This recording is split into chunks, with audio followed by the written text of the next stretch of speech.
Alright, what's going on YouTube? So today we're gonna be talking about seizing the moment as an artist. Before we get into the video, if you enjoy it, please like, subscribe, do all that cool stuff. My name is P. I'm a photographer, videographer. If you don't know already, now you know. So let's get into it. I feel like every artist should be ready to seize the moment at any given point in time, because long story short, when inspiration strikes, you don't want to let that slip, because those moments when inspiration strikes and the idea comes into your head perfectly, you don't want to let that moment slip away, because that's the moment where some of your best art will be created. And I can speak firsthand on that experience. So I'll talk a little about like the definition, like the quote-unquote definition of what it means, and then I'll get into the story about how I implemented that same mindset. But it basically means to take advantage of an opportunity or a situation as it arises without hesitation, essentially making the most out of the present time and not letting a good chance slip away. Now that I've shown you what it is, I'll give you an example.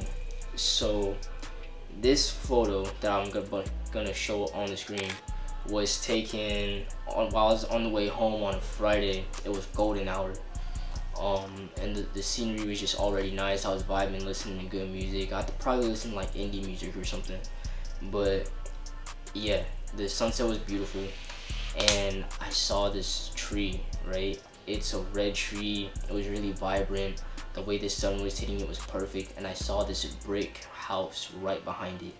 And that kind of stood out to me too, because you don't often see brick houses in Florida, because Florida's not known for that. So that especially stood out to me. So I was like, yo, I have to get the picture, don't care. And I also had bought the Fujifilm X-T4, I think like 2 weeks prior. And I was like, yo, I'm ready to shoot. It's right on the passenger seat. Let's do it, you know what I mean? So I did an immediate U-turn right back to the spot. Because I was in traffic at the point, but I U-turned, parked across the street, set my camera up. I had just got done testing out some film simulations. I wish I had to sell the camera, because money was tight, but stopped. I got the picture, and it was a pretty good moment for me, because exactly how I saw it in my head was exactly how it came out on camera. And that's what I'm talking about. That same moment I got the inspiration and everything hit me and everything clicked. That's when I immediately just dropped everything and took the picture. And I was happy to see that the results came out exactly how I wanted it in my head. So after that, I was really excited to go back home, put my SD card in, and just start editing. And from there, I had the colors in mind, and what I was seeing in camera, or what I was seeing like when I sat down on the laptop, it was really good composition and everything, but it didn't do exactly, or the colors didn't have the exact feeling that I wanted to have, or it didn't have the same look that I wanted it to have, like at least in my head. And I realized that later on when I was editing. So it is what it is. The film simulation got me somewhere, but it didn't get me exactly where I wanted to get to.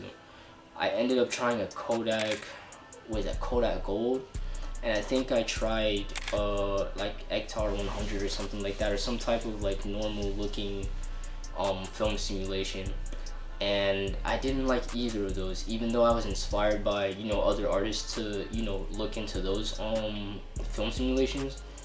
It just didn't do what I wanted it to do. So I was like, and Kodak Gold, I was really expecting Kodak Gold to like do it for me, because it just, Kodak Gold is one of those that look really good at golden hour. It has a really nice look to it, but it just didn't do it for me. So the important part of this part of the story is that when I got into editing, I got in post and I started doing my own thing. I didn't really ditch the whole film simulation, but I basically from the ground up, I just changed all the colors. I was like, nah, I want my reds to be here.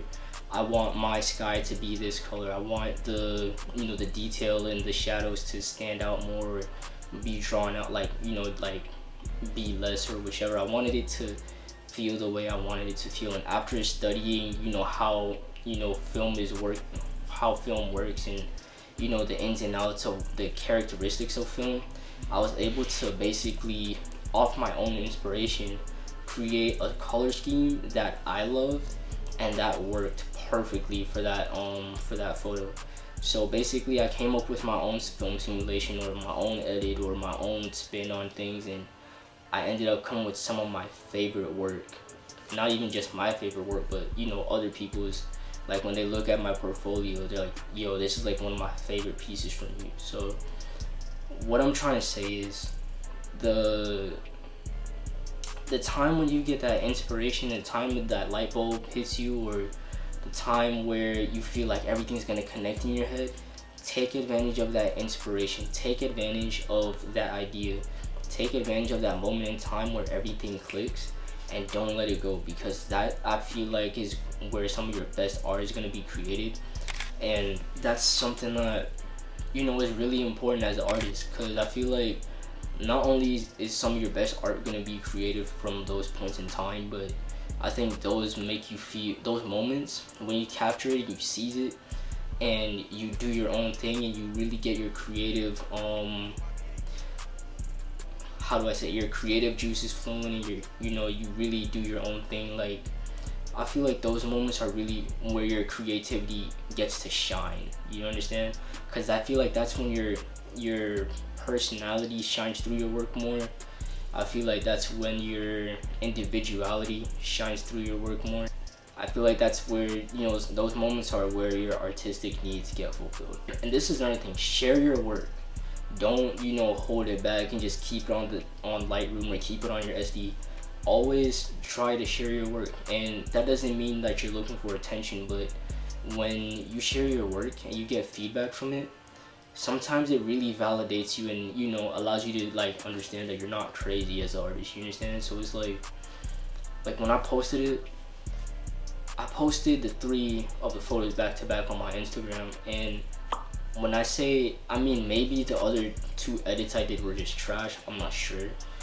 But overwhelmingly, like, everybody chose the edit that I did, and I was extremely surprised to, you know, see that a lot of people liked the idea that came from me when I worked the color from the ground up, and I just started it from scratch, and no other influence was on like, it was just basically through that edit, or the color scheme that I had for that, the color grade or the color scheme that I, you know, edited with, was basically all my idea.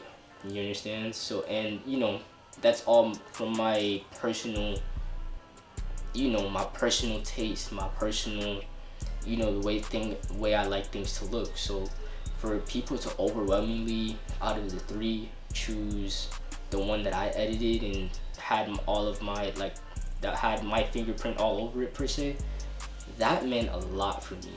So like I said, seize those moments, because that moment in time for me was really important. It really made me feel fulfilled as an artist. I wouldn't have had that feeling if I didn't seize the moment as a photographer. So with that being said, like I said, I hope you enjoyed the video, hope you grabbed something from it, hope you learned something, and create some art worth remembering. I'll talk to y'all on the next one.